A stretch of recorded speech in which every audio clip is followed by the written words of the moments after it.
Addictions are one of these dirty words in life that can basically destroy your life or make your life harder than it needs to be if you struggle with an addiction.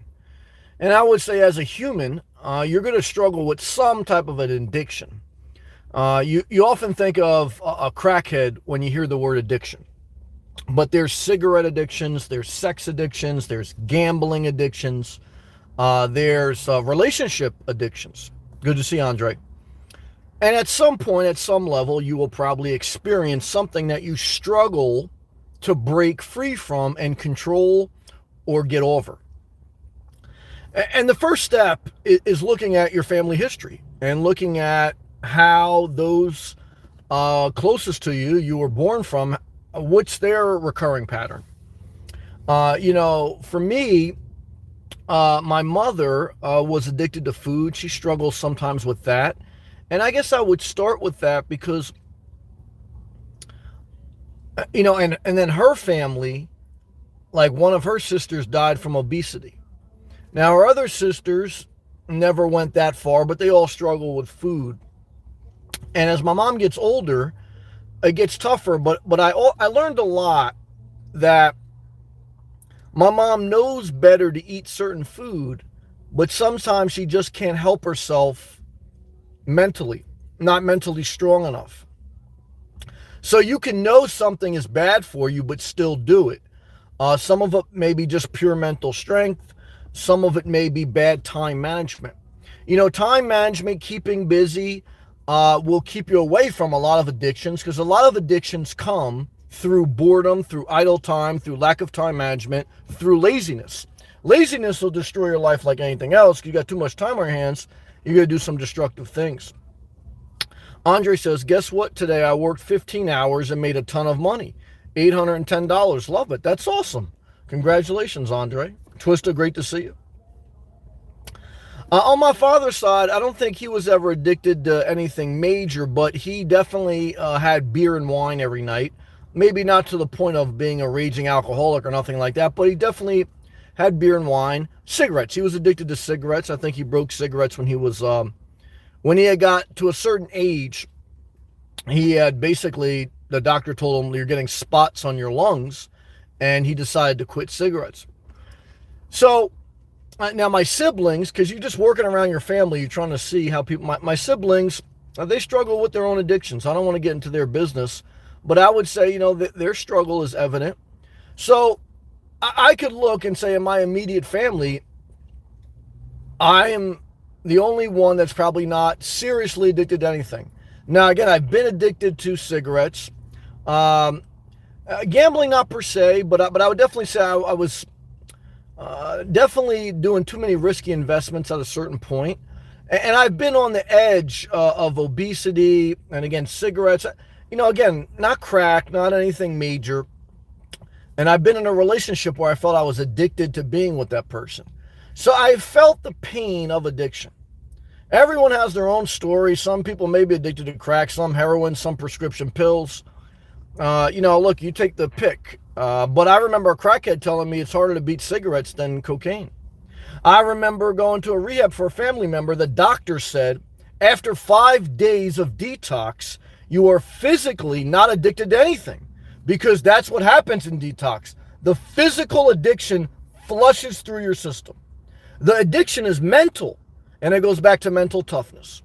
Whether you're addicted to food, drugs, gambling, sex, relationships, your mind, taking care of your mind. And idle time destroy your mind, and the support system, being around the wrong people, destroy you, especially if you're weak. Separation, you have to separate from family, from friends, from environments. I often say, look, one of the reasons I got involved with the church was not, a lot of people ask me, like, when I got involved with church, what happened? Did you have like this life-altering experience? Did you get sick? I said, no. For me, it was like I was getting into my mid-20s. And, once you get to a certain age, you have to ask yourself, are you going to keep going to the clubs? Are you going to keep hanging out in certain areas with certain people? Or are you going to mature? And to change that way of life, you're in a rhythm, you're addicted, you got habits per se. To change that, you have to change your support system. Okay. And so for me, getting involved with the church was one, to grow my spirituality, but also to grab onto a support system that was doing different things than what I was doing. Okay. You're not going to get away from food addiction if you're hanging around with your mom and she's cooking food. You're not going to get away from cigarette addiction if all your friends smoke cigarettes. Or if you go to a bar, it's not going to help you break alcoholic or whatever. So separation from friends, family, and situations. Building your own life on new habits. You're building new habits. So look, it's like if you're watching stock news and you got the Robinhood app downloaded and you're struggling with that, that's not good. You got to separate. Now, the counter argument is saying, well, I don't want to totally eliminate this from my life. I want to just have it in my life a little bit. You're going to have to figure that out. That's your decision. We all have to figure that out. But my message tonight is a couple things. One is look in your immediate family, but don't blame that. Don't blame that. You're an adult. But you can analyze it. Because I saw some people do that. And again, when I visit certain family members in rehab, it's like, oh, it's hereditary. It comes from this. Look, part of it may be hereditary, okay, but part of it isn't, because I'm not, okay, so you can change, okay. Now, but again, everyone's different, okay, but you have to say that, look, part of it may be that, everyone else in my family is addicted to something. So you can acknowledge that, but you can also acknowledge you're still an individual. You have a different fingerprint. You can break it, but you're going to have to change. You have to put in the work, okay. And if you're not working already, forget about it, okay.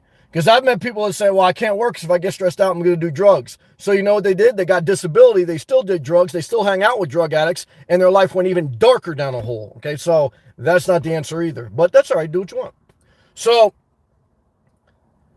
separation, acknowledgement of, and support system, the people you have around your life. But look, again, if you ain't doing shit with your life, people around your life ain't going to be doing shit. Because no one wants to hang out with someone who ain't doing shit. Okay, other than people who ain't doing shit too.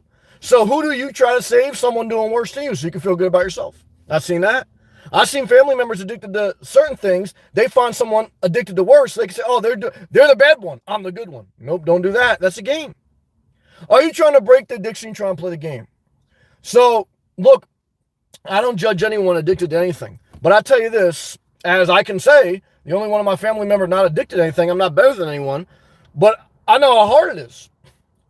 And I know if you don't separate yourself and if you don't get into a new support system and work on yourself and manage your time and willing to go through some change, your life is going to get worse, worse, and worse, okay? And already, even if you do everything right in life, we're still in a crapshoot, okay? So all we can do is mitigate risk. But you take on more risk when you put yourself in more unhealthy situations and you're not taking care of yourself. And eventually, as you get old, the risk gets greater. And God forbid you have a stroke. God forbid you get into bad situations, etc. Because, look, your body, your life, all of us can only take so much. We're all going to die no matter what. Okay, no matter how good you take care of yourself, anything can happen. But the bottom line is, how do you want to live? Okay. Like I said, guys, if you're addicted to something and you want to move to Florida, work on your addiction before you work on moving to Florida. So,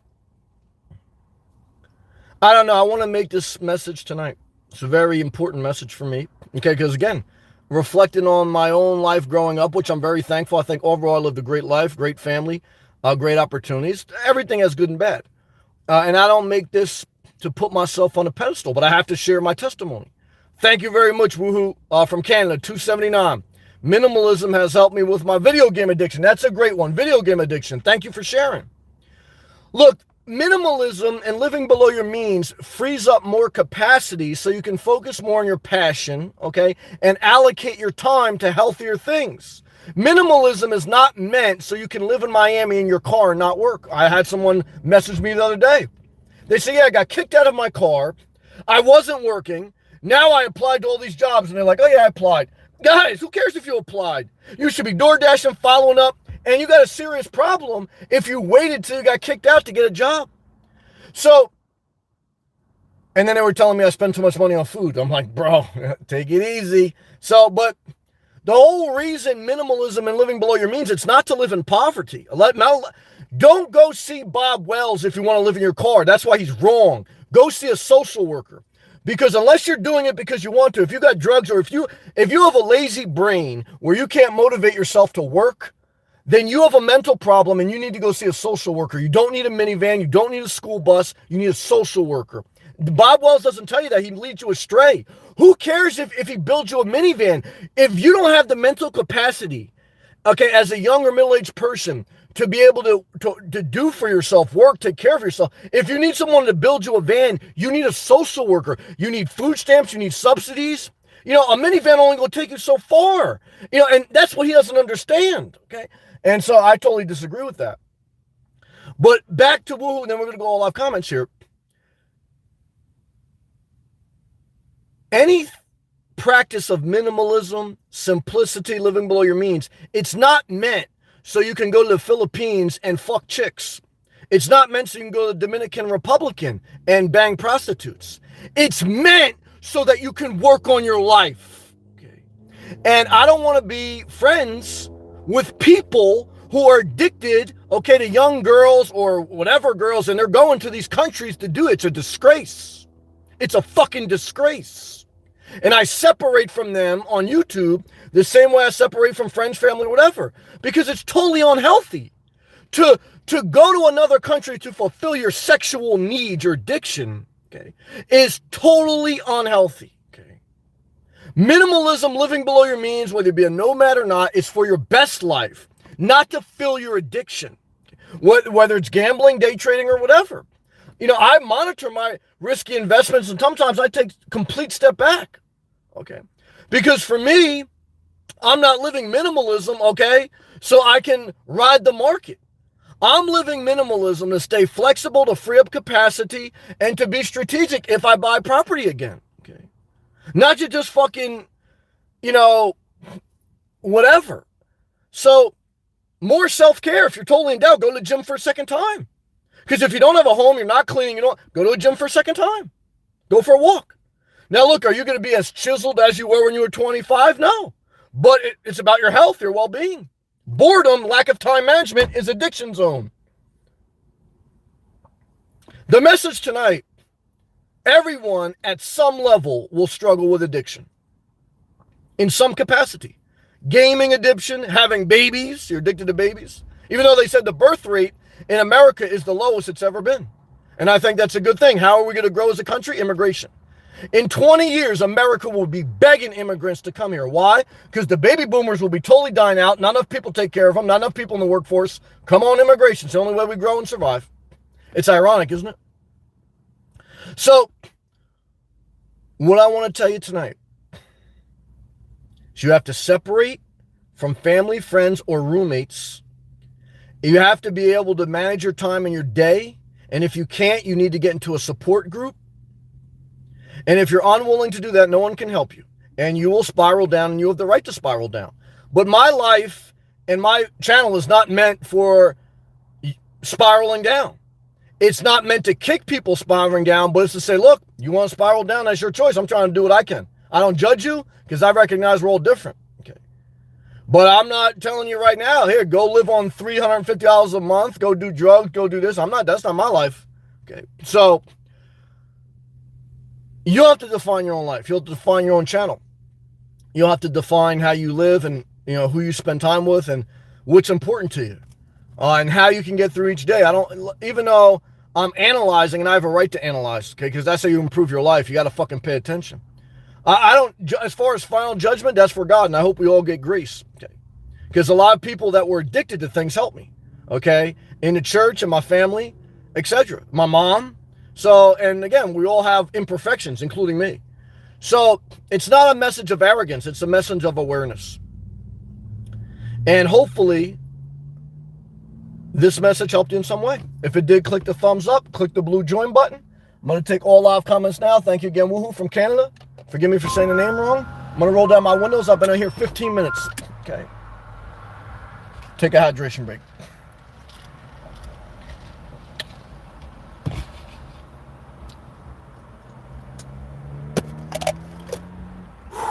Andre, congratulations again on getting some side hustle money. Twister, great to see you. Thank you for your positivity. Mary Taz. Hey, Samuel. Hey, Mary Taz. How you been? Hope you walked that dog, did the best you can. You got through another day. We got through another day, guys. Closer to death. Closer to whatever you want to be. And if you're not, closer to whatever you want to be. The day passed no matter what. So make the most of your time. Pat Go, what's up, Pat Go? Doing a lot of camping.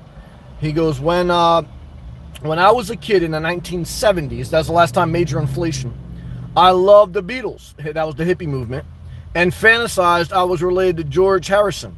I got no idea who that is. I know George Clooney. I don't know George Harrison. Okay. Who is he? Is he one of the Beatles, Pat Go? Mary Taz is laughing at Pat Go. I don't know who George Harrison is. Snow, hey Snow, how are you? Looking baffled emoji. I got an email from a Goodwill saying that they're offering training for welding, okay, certifications, and paid internships. It's an 8-week program. I'm wondering if I should try it. Well, if you're not working, you should try it. But if you're not working, I think you got to really look at yourself, because they're not going to be able to help you. It's truth. Welding, I've seen a lot of psychopaths do welding on YouTube. They were living in their car, that one girl, then she went to a welding class, Unstoppable Morgan Welding, and they're all addicted to something. And I don't know, something about welding and psychopaths. But welding is a great career if you get into it. But if you're not doing anything, then yeah, I mean, give it a shot. But you know, it's like oh, thank you, Mary Taz, 1999. Thanks for being you. Thank you for the gracious super chat. I appreciate that very much, Mary Taz. Keep walking that doggy. Gratitude. And I appreciate you left a gracious comment tonight. Just about sharing that you've made improvement in your life through putting in the work of just walking. That makes a big improvement. So love to you, Mary Taz, and thank you very much. Snow, and I don't mean this harshly. I mean this like, you know, where I don't want to be just a therapist that panders to you. But I don't want to be like a coach, though, that hollers at you unlovingly. A trade, including welding, is a great certification. However, if you're cold on the bench, if you're just taking naps, I do not recommend welding. You know, I recommend you start by not taking naps and by applying for a job close to you that you know you can do in retail, like a security job officer at night, working at the gas station, working at Walmart, working at Planet Fitness. A basic job where you get $10, $15 an hour and you show up consecutively at least 20 hours a day. Why do I recommend that? Because you're going to go to a welding certification. Let's just say they give it to you for free. Everyone likes to go to school or to classes, especially if they're lazy and they're not working, because it makes them feel like they're doing something. Just like the guy who messaged me and said, yeah, I applied for a lot of jobs. That don't mean shit. What the fuck were you doing for the past 5 months? So, oh, here we go. She said, oh yeah, I'm working in a warehouse. All right, that's what I want to hear right now. And Uber Eats too. Okay, so that makes sense then. Okay, so if you're working at a warehouse and you're doing Uber Eats, now you only have so much time, because now you got 2 jobs. You got one main job, you got a side hustle. So now where does welding fit in? Well, welding only fits in if you see that as a career pathway, because that means you'd have to cut back on the Uber Eats and you have to do welding. You're going to have to spend time doing it if you're going to get the training properly. So you'd have to make a calculated decision to cut down on getting money in order to invest in yourself and be committed to it. So I would say in the long term, if you can commit to it, then yes, it could be. But you have to watch too. No one does anything for free. So Goodwill, even though I know they're a nonprofit, nonprofits can act like a profit. I founded a nonprofit. You got to be careful. So my question to you, Snow, is how long have you been working at the warehouse? That's a key question, because if you tell me I've been working at a warehouse for 6 months, and then before that I was out of work for 6 months, right now I would like to know like your recurring pattern. So if you say you've been working at that warehouse for 3 years consecutively, then I would say now you proved the consistency where if you added a skill set, you can improve your career. She goes, this is true. I might just finish my degree. And you're going to school? I have to pay a couple of thousands, but afterwards Uber will pay my tuition there onwards. Snow, I was just wanting a way to boost my income significantly. You're all over the map. I feel like now I'm Judge Judy and I'm very confused, and I shouldn't be confused. So you're working at a warehouse, you're doing Uber Eats, and you're going to school? How would you do all 3 of them? Are you working at the warehouse full time, and how long you've been working there, and what are you going to school for? I'm confused. So help me understand this. So yeah, I don't want to start to talk if I don't know all the facts. So you gotta let me know that. Let me go back to live comments. Thank you again, Mary Toss. Mary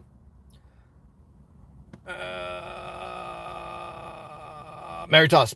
When I was a kid, I used to tell people I was adopted. Really? Why'd you do that? Family problems? Mary Toss says, Snow, that sounds like a good program. Well, it doesn't sound like a good program if she doesn't have good habits. It sounds like more waste of a time.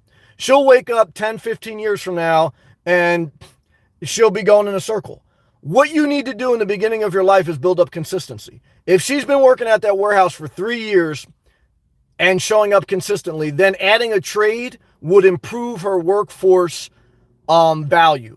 If she's an inconsistent worker, then no certification will improve her. It'll just mislead her. And it's like a therapist telling her, yeah, go do that. That'll be great. And it's bullshit. You're wasting your life. But if you don't have the mental discipline and focus to do something consecutively, I don't know your age too, Snow, share your age. Your age will factor too, because when you're young, you are going to be more volatile. But so if you're below 25, it's understandable if you're a little bit more volatile. If you're 35 and you're still doing that, you're at the crossroads of your life. Because if you don't get your shit together by the time you're 40, you're going to be on below average disability or below average Social Security, and you're going to be living destitute. Now, there's some exceptions, but that's pretty much on basic terms. That's what you have to think of. So let me get more data to make an informed reply. How old are you? How long have you been working at the warehouse? And then we'll go from there. Snow. From what I'm seeing, there isn't a price. Everything has a price. Even if it's your time, that's a price. But I doubt it's probably more than your time. Maybe it's paid for through their donations. Well, yeah, but they're not going to invest their donations into you if, it'd just be a waste if they don't know anything about you. So if they send a vast email to everyone that, oh, you want to do welding, certainly they're nonprofit and charity, but they also have to manage their donations, right? It's like, they'd be a foolish charity to just say anybody who wants to come do this, right? It's all it is. Like I've seen a couple people do it that were destitute, like a girl online who was living in her car and then she got pregnant from a guy in the welders class. Because you have to remember, if you go to a welders class sponsored by Goodwill, here's the problem. You're going to go to class with a bunch of people who are probably unemployed or underemployed, are inconsistent, and have bad habits. This is my problem with some subsidized housing and things like that, is they loop everyone together and then it's a bad algorithm. You should get a voucher, and they do have them, I know some people, and you should go into a community where people who have a subsidy are spread out so that you're mixing in with other people. So if you go to this Goodwill class, you're going to a class with a bunch of underperformers or mentally ill people. Now, can a rose grow from a concrete? Yeah, Tupac had that saying. But Tupac also still got caught up because he didn't separate himself. So if you go to that welding class, chances are you're going to meet somebody else, you're going to get cool with them, and you're going to do a bad habit together. So now that's the banana in a tailpipe. In general terms, again, there's exceptions, guys. Believe me, I do a live feed every night. I can't articulate every possible scenario, and just because I say it does not mean it's fact. There's exceptions, but on average, I think that's a banana and tailpipe, waste of your time, waste of your resources. And again, it all depends what you're currently doing. Mary Toss, addiction is hard. Damn right. Look, every day you get through and you don't use, you win. Every day you get through, okay, and you don't severely overeat, you win. Every day you get through and you don't severely overgamble, you win. And then the better and better you get, and if you're totally restrained from doing it, then you can live 6 months without cigarettes, so I could do it. Now, here's a drug addict's problem, is you get 3 months, 3 years without doing it, and then all of a sudden you have a downfall. Well, that's life, okay? So what do? You take it, you get through another day. If you just messed up a 3-year streak of doing no drugs, and today you did drugs, well, guess what? Now tomorrow your goal is to get through the day. Life is nothing but a series of days. Each day you want to get through and try to do your best. There's no perfect life, okay? So that's all we can do, okay? So, but to do that, you have to separate from higher temptation, higher risk, okay?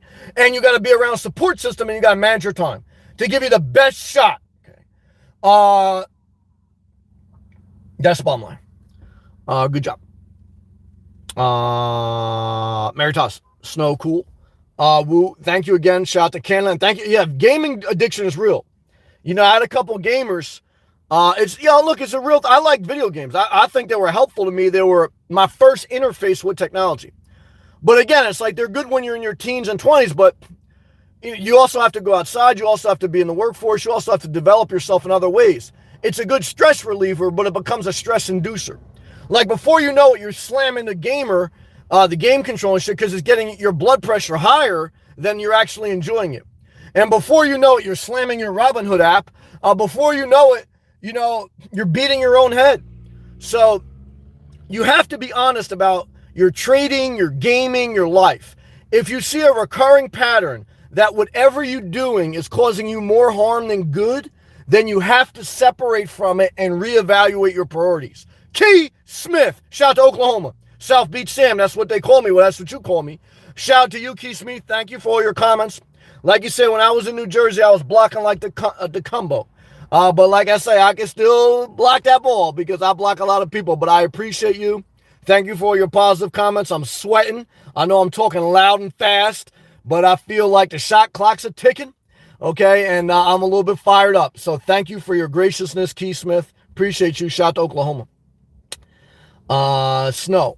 Oh, what? I'm not even sure. It looks like they sent an email out. You got a mass email. But I'll call them to see if it's still available in the morning. Well, yeah, before you go jumping on a bait, it's like a fish. You got to evaluate your life. So let's find out some more information. Mary Taz. Getting out of addiction takes changing your entire life. You got to change your lifestyle. You got to change your daily routine. It's not easy. And you got to change your friends. You got to get a support system. You got to be taught. Whether you go into a rehab, a church, whatever. And what do they teach you in a rehab, church, or jail? Structure. Okay. It's like when you can't structure your day, they have to structure it for you. And then guys, look, I'm not saying a jail or rehab are great things, but I'm saying that's what it's attempt to do. Okay. Because, you didn't accidentally just show up there. Okay. And if you can't take accountability, then you lose at step one. Everything else is someone else's fault. Your parents' fault, society's fault. And look, those things may be factors. Okay. But, okay, if you have no control over your life, then forget it. No one can help you. Therapist, nothing. So look, I met some people and they say that certain situations, as horrible as they change their life. But you don't want to be friends with someone, okay, who says that everything is someone else's fault. And they're about bullshit. Okay, they're about bullshit. You got to watch what you say. Look, they're going to destroy your life. Okay, they're probably the ones that introduce you to drugs. Okay, and they're probably the ones still doing drugs. They're probably the lazy people. These are the people. Okay, don't waste another moment of your life. They're not your friends, even if they did something for you. They don't even understand maturity. Now, sure, and if they are your friends, they want you to do better, even if they're doing worse. And bottom line is, if you don't get that, your whole life is fucking destroyed. A good job.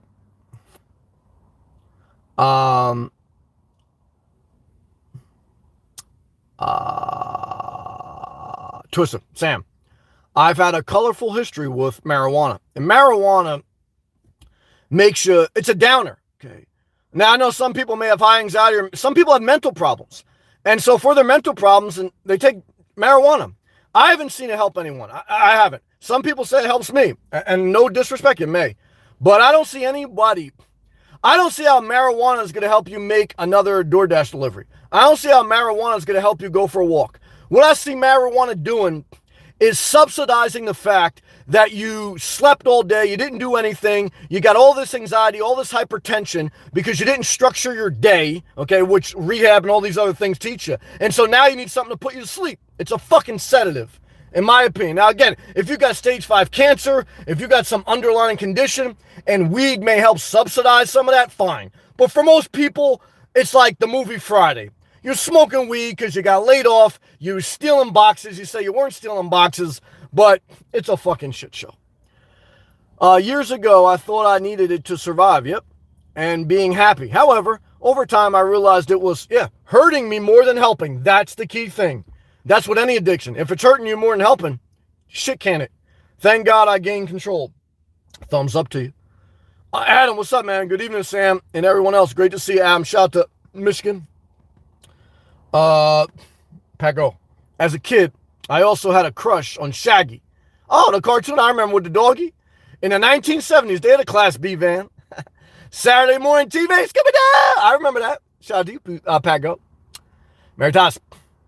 I lowered my cell phone bill by $35 a month today. That's good. Switch companies, and they're giving me a brand new phone. That's awesome. Thumbs up to you. $35 in your pocket. That's awesome. Yeah, sometimes you got to switch. Keep them honest. Good job. Thank you, Meritas, for that gracious tip. Twister. Nice, Meritas. Yeah, that's awesome. Meritas, Twister. It all adds up. Yeah. I got to ride my cable. Yeah, if you get rid of your cable, I don't think you really need cable. Yeah, for most people, cable's a waste. Good job, Meritas. Thank you again, Meritas. Snow. Oh, yeah. We read this already. And Snow continues. I didn't read this one. This is true. I might just finish my degree. See, this is what I didn't get. I have to, I read that, but then we didn't get, so let me go next one. I was just wanting, I read that one. Snow, I am not in school now because I have to pay a few thousand. You're 24. Okay, so you're 24, you dropped out of school, you got college loan debt, you've been working at a warehouse, and you do Uber Eats. So look, you're young, it's understandable, your brain doesn't develop till 25, you don't know who you are, who's 35, but you're a young adult, you're not a child. I remember when I was working as an apprentice at 22, I said, yeah, well, I'm a young kid, you can't blame me. He goes, young kid, 22, young adult. You know what I'm saying? So, Keith, I'm totally missing shit. Keith Smith, hydration break, I can see you need it, thank you. Paid to Nolan. Super chat, $4.99. No lie, this is my favorite channel on YouTube, thank you, because you can apply your knowledge to the real life. That's what it's about. Thanks, man. Glad I made it tonight. Well, thank you, Paid to Nolan. Thank you, Keith Smith. Thank you, all my members. Thank you, everyone. I'm doing the best I can to get to all these comments. Thank you, thank you, thank you.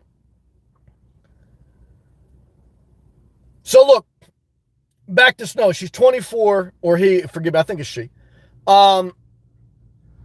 Again, I don't want to be too harsh because I understand life's not easy to get your rhythm. But you're in a crucial point. So what should you do? Focus on your warehouse job. And if you're not going to go back to school, you don't need welding. Like I said, the biggest negative with that welding class, you're going to be around a bunch of other people who ain't doing nothing with their life. I would like to see you, if you're not going back to school, I would like to see you be a consistent worker, whether it's at a warehouse or whatever. And that's not a career, but I would like you to build a habit of being consistent for a couple years till you're 25, 26. Like if you come in this live feed a year from now and you say, Sam, I've been working at this warehouse for a year and a half and I've showed up just about every day. Now you're talking that you're ready to build on top of that. But here's the key thing. Don't have any kids in the meantime and don't feed any addictions. See, if you focus on self-care, waking up on time, working out, not hanging around in the wrong areas with the wrong people, doing the wrong thing, showing up to your job, maybe getting involved in a church or something like that. If you do that, by this time next year, you're not going to need goodwill to send this mass email. You're going to network with other people and you're going to be doing productive things. See, when you show up every day to work at a warehouse or whatever, other opportunities come to you as you're consistent. Oh, do you know that they need a manager of the warehouse 2 towns down from us? You've been considered. Do you know they need a night shift manager? Do you know they need a project manager? But if you're not even showing up to your job, then now you're going to welding class with a bunch of people who smoke weed, play video games, and they want to get you pregnant. And then now, a year from now, instead of you working for a year at the warehouse, you've been doing welding for 2 months. In November, you're going to be pregnant by some other psychopath who smoked weed, but he was tall with a nice ass. Okay, and now you're making Uber delivery drops and you're making about $20 a day and you're 3 months pregnant and it's going to be very hard to crawl out of that rock. That's how the algorithm of poverty happens. So the good news is, if you're single right now at 24 with no kids, no pets, it's not easy, but you're still in the game, okay? So if you're still in the game, lesson 1, don't turn the ball over. In order to win the game, lesson one, don't turn the ball over. How do you turn the ball over? You feed a bad addiction, you get pregnant, you keep hanging out with the wrong people, and before you know it, you're 35, you're done. You're done. You got to play the lottery. You wake up every day, you play the lottery, you hope for the best. And that's a bad algorithm. D, $2 super chat. Love to you, D. I hope that my words are hurting some people. I know some people don't like them. But to me, whoever don't like them ain't my friend. And they shouldn't even be in here. Why? Because they're not being forced, and we have a different philosophy of life. So, D, thank you. Love and appreciation to you. Have boundaries. Have boundaries. Why? Because the bad people are not satisfied with living their life on their own bad terms. Misery loves company. Because, guys, what's the first thing you do when you're in a cipher? You pass the weed around. Okay? Look, that's okay when you're young. You got to mature, though. You got to get the fuck out of it. Okay? Because if you don't mature, guys, you end up 35, 45, you're fucking done. There's no way you get out of it at that age. I mean, you fucking spend the rest of your life. Now, again, get through life one day at a time. Every day you get through without catastrophe, good. But if you're 24, now you got shot. You got shot. You know, you got a good shot. But first step to win the game, don't turn the ball over. So show up consistently to that warehouse job. Get a good recommendation for your coworkers. If you can't do that, if you have mental problems where you can't be serious about anything, then you got to get a social worker, you got to get on disability. And now that'll keep you trapped in the $900 a month, adjusting for inflation, but you'll get a subsidized housing voucher. You'll pay about 30% of your income, and then you'll get food stamps. I got family members on it, and they're also addicted to things. Okay. And that's the life they live.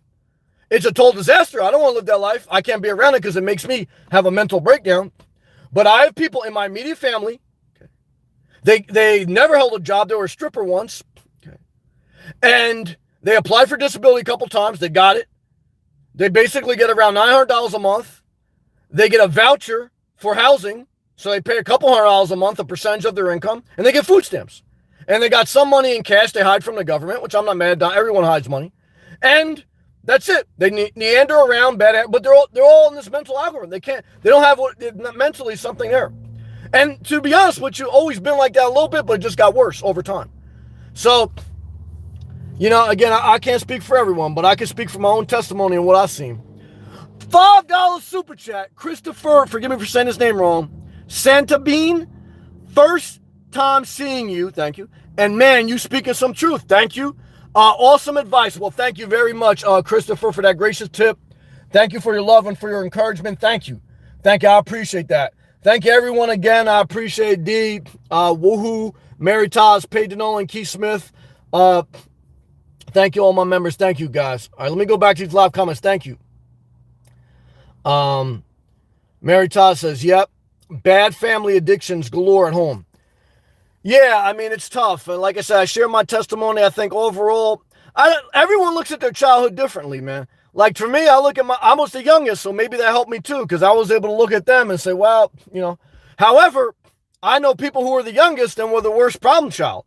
There's no exact science to life. You get a Cain, you get Abel. And ultimately, guys, look, you get to choose your life. Every day you choose your life. Are you going to do an addiction today? Are you going to get a job today? Are you going to show up to work? Are you going to do self-care? So no matter if you were born in the middle, last, or beginning, today, what did you do? Tomorrow, what will you do? See, some people want to play the guilt trip. Oh, yeah. See, this is why you weren't doing this. Get the fuck out of here. Okay? I'm not playing that game. Separate and boundary the fuck up. Okay? Because if not, they're going to have an excuse for everything under the sun. Okay? And I'll tell you right now, don't destroy your life. Let them talk about you, but just don't be around to listen to it. Good job. Thank you again, Keith Smith. South Beach in the building. That's where I took my talents, even though I'm not in South Beach. Love to you. Snow. But I completely understand you. I think you're right. I will focus on building my character and financial status and self-care. And then when it's more stable, there you go, I'll invest into gaining more skills. You got it. Good job. Right now, self-care, structure your life, a support system, you need some training. You need, whether it's a church, whether it's a work group, or whether it's just showing up consistently and learning to work with people. But you got to fill your time. You got to fill your time. Idle time is addiction playground, okay? Addiction playground. So be careful. Good job. Like I said, you're still young. You got shot. D, hey, Sam and friends. What's up, D? Snow, where roughly do you live? Snow says, I'm in Georgia. D says, Sam, please excuse me. I used to be a welder and I can answer Snow question. Well, yeah, share your experience. Keith Smith, hydration break. I can see you need it. Thank you. Yep, I do need it. You're right. You're right. Thank you, Keith Smith. I get all worked up. Thank you. Meritas. Yep, I got sober 27 years ago and had to change everything. That's awesome testimony. It's still one day at a time. I agree with that. You know, like I said, I remember going to rehab for a family member, and this guy was at this meeting. It was like for the families. And this guy was at a meeting. He said, I've been alcoholic for 30 years, something like that. I said, what the fuck is this guy doing in a meeting? He hasn't had a drink in 30 years. And then he said, but I know I'm still one drink away from being an alcoholic. So even though I was like, I don't know if I'd be in a meeting after 30 years sober, I respected that he never got prideful in his sobriety. That's what I got from him standing up. Now, again, I don't believe in all the, whatever they call it, the AA program, because one thing I don't like that I heard them say is like, you have no power over it. You know, a girl that struggled with anxiety, she told me like, that's step one. Nah, if you don't have any power over it, then just stay home and stay in this shelter bubble. I mean, you don't have any power over anything then. No, I don't believe in that. I mean, I believe there may be a mental issue, a DNA issue, but I also believe if you can't change it, then fuck it. Don't even bother. I believe you have a power of some ability to change at some level. No doubt about it. Suitcase, what's up, man? Hey, Sam, what's up? Just got here. Good to see you. Hey, everyone. Good to see you, Suitcase. Hope you're doing well, brother. Paige Nolan, thank you again. Love to you, man. I really appreciate your positive words about the channel. Thank you, man. D, I was addicted to cigs. There you go. Took me 2 weeks off work. Cried every day. That's a real addiction. And had a huge craving for oranges. Oh, really? And ate massive amounts of daily oranges. Really? It worked. Oh, that's interesting. I never heard of that. And it's been 30 years. Yeah, for me, that's interesting. For me, cigarettes was an on and off battle for about a year and a half. You know, initially I tried to do cold turkey, then I did on the weekends. Then I was like, well, I'll just smoke Black and Milds and not inhale. But then eventually I just kept going at it and praying for God to help me. I just got rid of them completely. Just an on and off battle for about a year and a half. At the age of about 25 or so. D, hey, Suitcase. Meritas, D, that is awesome. I had a good friend pass from cancer due to smoking. And I know some people got diagnosed with cancer. They just kept smoking. They didn't give a fuck. So that happens too. He just couldn't quit. Yeah. Even after, he started chemo. I can understand that. There's some people, they're going down with the ship. Twisted. Like, even like I said with my mom, like, you know, she got diabetes. Not easy for her. She's struggling a little bit. But now today she ate a salad and she felt a lot better. But yesterday, she was like her 6th day eating like way too many cheeseburgers. And she had acid reflux, a horrible. And I could see it in her. I know my mom. I could see that she wanted not to eat the cheeseburger, but she just couldn't help herself. And I have empathy. I could totally understand how somebody wants to do better but can't. However, I could totally understand why I need boundaries because I can't be around that, whether it's overeating a certain amount of food or drugs or whatever. So you have a right and you should be empathetic towards those who struggle, but you have to have boundaries. Because if you don't, you're going down with the ship. Twista, great job, D. Cigs are a tough one. Yep, I remember a crackhead told me cigarettes are harder to quit than crack. That's all. Thanks. But it was funny. Thank you again, D. Thank you again, Christopher. I appreciate both of your super chats. Thank you. Meritas. I was the last child and definitely the problem child. See, this is a good testimony. It's a wide variety of experience here. I didn't gain any common sense and start to grow up until I was 30 plus. Interesting comment.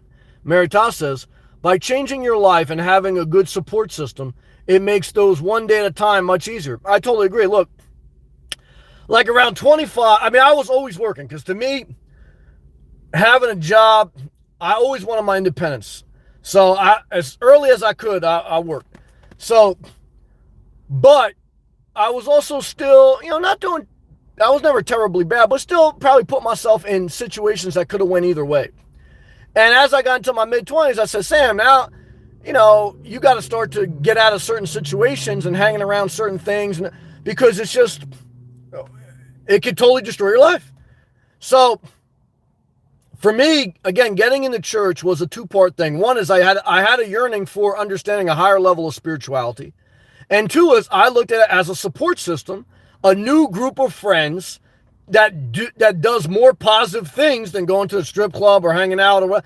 And a lot of people in their 20s, they want to keep doing that until bust. Like I say, Florida or bust, even though I waited for a job transfer. There's some people that say, I'm going to live this life until I'm too old to enjoy it. And I don't want to know, guys. That doesn't end good. You saw what happened to Al Bundy. Suitcase, Sam. Let me scroll down here. So he goes, so this is Suitcase. He goes, Sam, piss will be clean in about 3 weeks. Looking at Massachusetts, local 46 an hour. You know the union life. Yeah, I know the union life. Boundary up. You got to boundary up. Yeah, shout out to you if you're going to travel, brother. Be safe. Love and peace to you.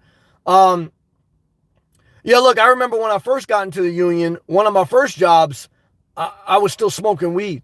And I had to take like that green tea, and I had to drink like 5 gallons that night to pass the piss test for the pharmaceutical plant I was working in.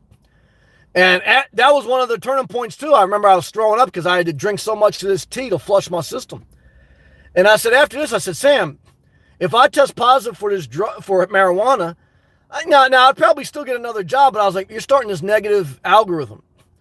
And I wasn't saying algorithm at that time, but I was like, man, you get to a point where you're either going to make decisions that excel, or you're going to make decisions that whatever progress you make, you go backwards.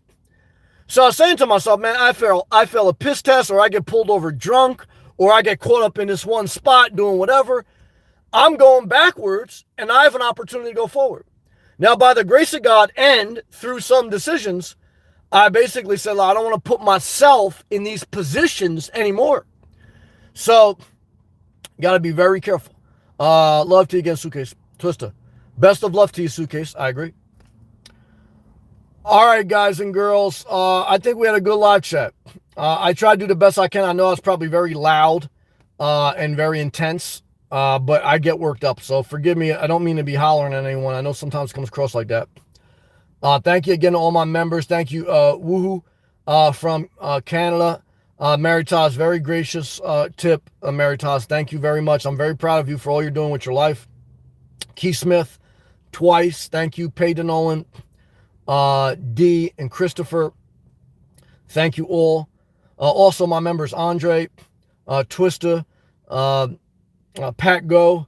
Hope you're having fun out there, Pat Go, all your camping and everything. Snow, you brought up some great topics today.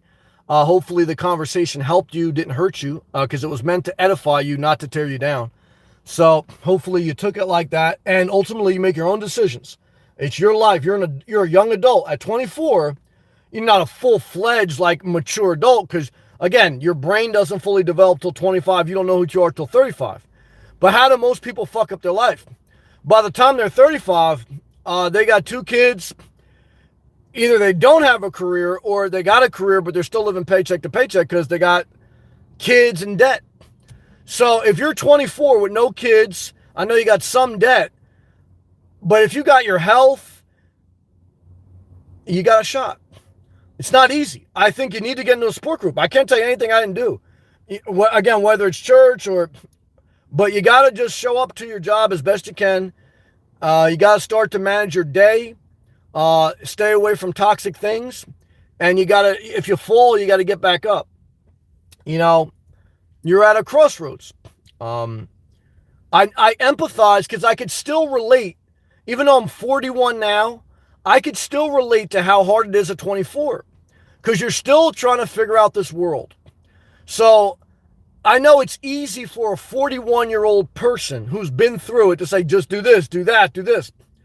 I know that it's not that simple when you're 24 and you got all these overwhelming things to do. So again, remember that I'm in an hour live feed. I can only do so much. All I'm planting is seed, and all I'm telling you is my experience.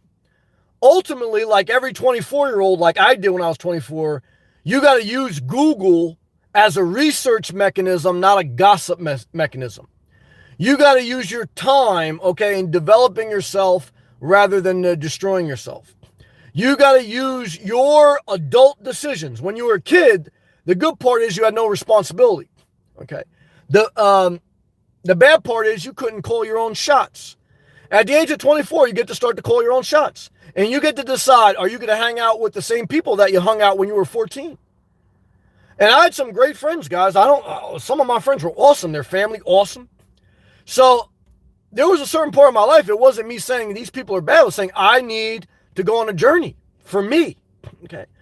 And that's a hard thing to tell a 24-year-old person, that you have to, even if you have good friends, you still at a certain level have to separate from them and go on your journey to develop yourself, partly for your career and partly for your own journey, spiritually, mentally, physically.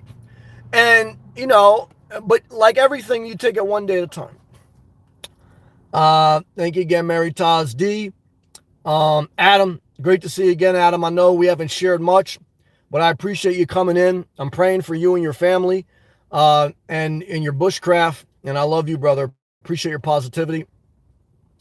I hope I'm going to read everyone. D, thank you again. Suitcase, we love you. Safe travels wherever you go.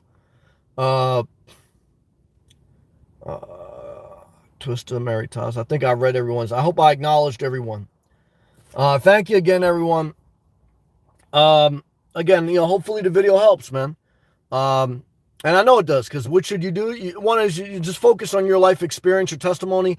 And again, it's your testimony don't make you better than anyone.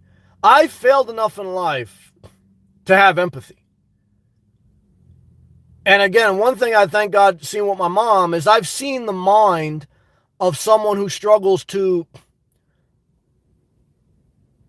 say no to something. They know better, they just can't. However, I've also had boundaries even with my own mother. And being that we love each other, we were able to respect each other and have boundaries and still go on our own journeys. And that's what you have to do. Now, most people that you start to put up boundaries with, or they put up boundaries with you, you're probably they're not going to be, or you're not going to be mature enough to accept that and let that go. But I was talking to a friend today that I knew since I was younger. And, we don't really see each other, but we kind of respect each other. We definitely respect each other. And we kind of just, when we talk, we build. And a couple people in my life that I talk to, that's the only energy allowed in my life, is that everyone's on their own journey. And you have to either accept that, and if they're any part of your life, it has to be healthy. And if it's not, you can't waste your time, energy, and resources. Like I say, the whole point of minimalism is not to live in poverty so you don't have to do anything. The whole point of minimalism is to live your best life and allocate resources to things that enhance your best life rather than things you just waste your money on and your time on. So you'll be lucky in life, if you connect with a few good people, but you'll definitely meet a lot of good people on your journey. But everyone has their own struggles. And so will you. So do I. We all do. So inconsistency is a mark of an addiction. Okay. If you see someone that's inconsistent, there's something wrong. Okay. And some of it may be immaturity, because there was points in my life where immaturity led to a level of inconsistency. However, again, that's okay for a certain season. But, you can't play the I'm 24 card at 34. And by the time you're 34, if you weren't kicking ass between 24 to 30, so you just got to remember that there's grace, but also there should be a fire under your ass for self-improvement.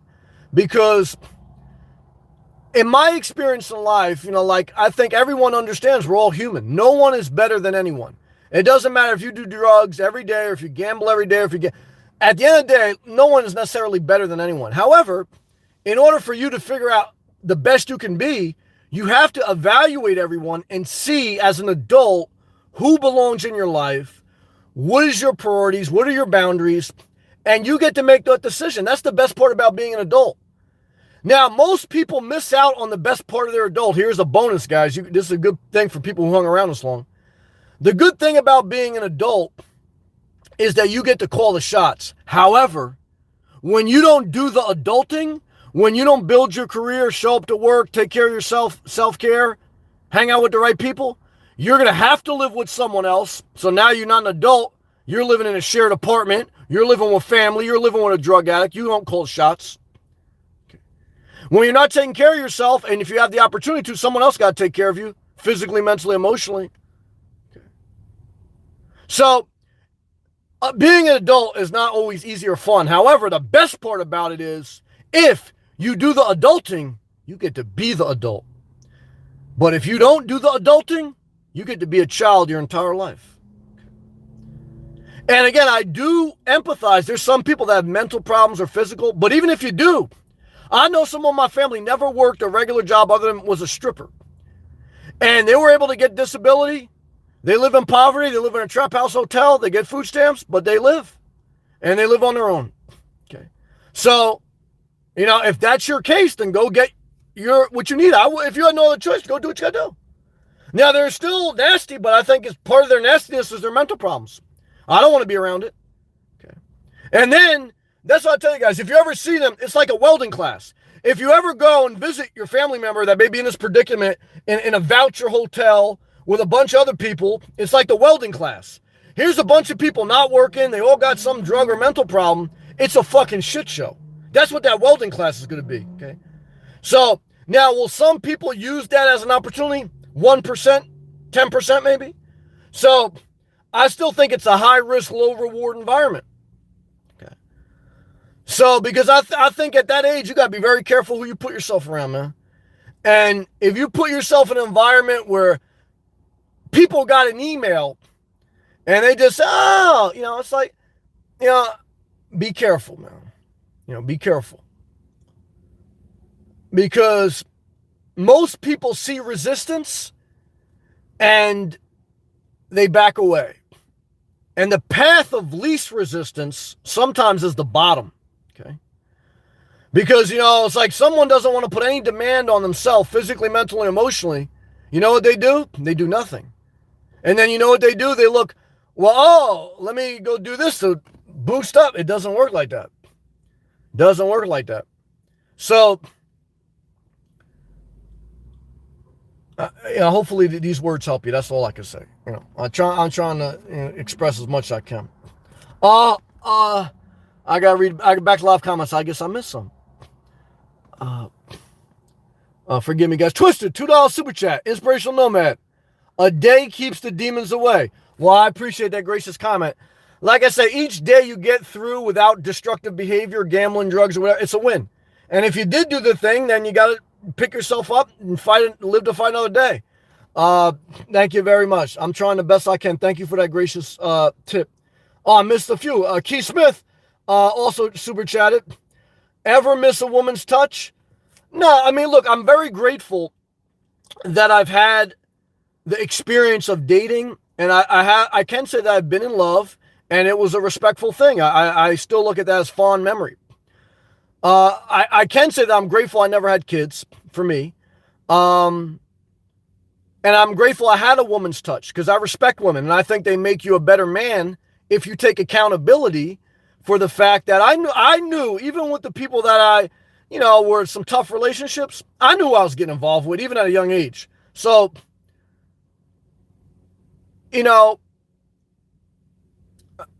being that I respect men and women, and being that I can look at my experiences for what they were, I could say that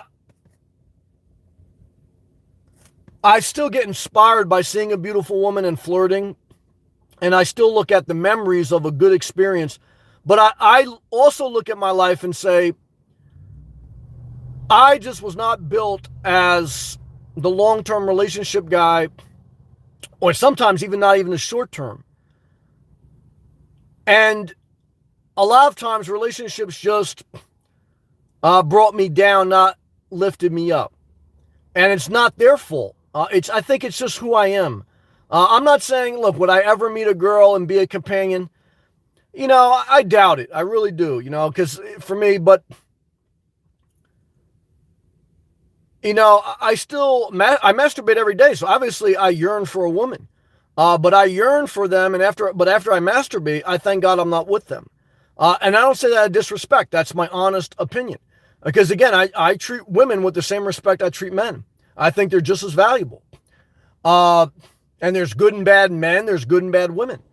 And, so how I move through life is that, so, hopefully that answers the question. Where did I leave it? Suitcase says, I needed this stream. We love you, Suitcase. Suitcase, you listening still? We love you. Okay. We love you, Suitcase. Never forget it. Okay. Snow. Not all. I am very grateful. Sometimes you need someone to look from the outside in and tell you the truth. Well, thank you, Snow. I appreciate your maturity at 24. D. Thanks, Sam. Have a good night. Thanks, Maritas. Thank you, D. And thank you, Maritas. D also said, I like the energy I let in my life. Well, that's very important. And I noticed that for the past 4 years I've been a nomad. I traveled up and down the East Coast several times. Every state has a different energy. Every town within that state has a different energy. And that's one valuable thing of traveling. I can't explain it, but it's definitely real. It's not like this organic thing I'm saying. It's real. And no energy is perfect, right? Some areas that are very beautiful, it's very inspiring visually, and there's decent energy, but it's a little stuffy. People are a little arrogant, and some areas that are very destitute, there's a hungry edge, which is like exciting, but there's also danger. And some that are middle, could be good. There's a lot to be said for like middle. But like I said, for me, one of the reasons I chose Southeast Florida, and I was talking to a friend that I grew up with in New Jersey today on the phone, is that, look, the difference between Southeast and Southwest Florida is a high level of diversity. I like a good melting pot. Okay. Very balanced. Okay. Now everywhere has its pockets, right? But, there's a saying that the further you go south in Florida, the more you go up north. And, the north is kind of more or less a melting pot, more or less. I mean, depends where you go up north too. But, I was fortunate where I grew up in a suburb in New Jersey, and it was kind of like very much a melting pot as far as there was people from all walks of life. Okay. And, like go to school with Asian, black, white, Spanish, etc. Right. So, that is something that, some people in some parts of the country, they don't have that experience, so their experience is very tilted towards one thing or the other. And so why am I saying all that when it comes to energy? Because that, how you mix is an energy. It's like, how you make, when you're making a cake, right? The amount of ingredients you put into it creates a taste, right? So for me, the energy comes with that level of mix.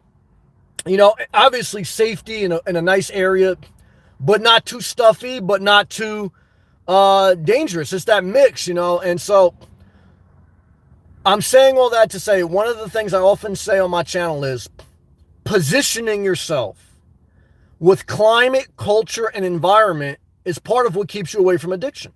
Okay. And it's also part of what just helps you cultivate an energy of living a great life. Now look, again, can a rose grow from a concrete? Of course. Look, again, you can grow anywhere. There's exceptions. But as an adult, one of your responsibilities for adulting is saying, where do I thrive best? I say for me, I thrive better in Florida than New Jersey. Okay. I'm grateful I was brought up in New Jersey for the reason I mentioned. Also, there was great economic opportunity. So, but I just want to share that with you. All right, back to live comments. D says, this is now D sharing her experience, I believe, with welding. She goes, Snow, welding is tough and the fumes are toxic. Wish I had finished my degree. Do it as a hobby. Well, D, I appreciate you sharing your experience on that. Thank you, D. Thank you again, Twister Brother, for that gracious super chat. Mary Taz says, good night, all. Thanks for a chat. Thank you, Mary Taz. You're very gracious on a super chat. You got the walking the dog emoji, and I was very encouraged by your uplifting comment about how you're improving your life. It looks like you're walking daily and you're cutting expenses. You're living the minimalistic life below your means so that you can improve through spending more time on self-care and figuring out what you want to do with your surplus. Good job. Suitcase says, hey, D. Suitcase, thanks, Twister. We love you, Suitcase. Safe travels if you go. All right, guys and girls, I'm sitting in a puddle of my own sweat, and I've been on here for an hour and 5 minutes. I hope some of that time was, look, I just hope the video helped. Thank you for everyone. You guys have been very gracious to me. I don't take it for granted. I hope that you understand that. I hope that it comes across. I'm doing the best I can. All right? Thank you.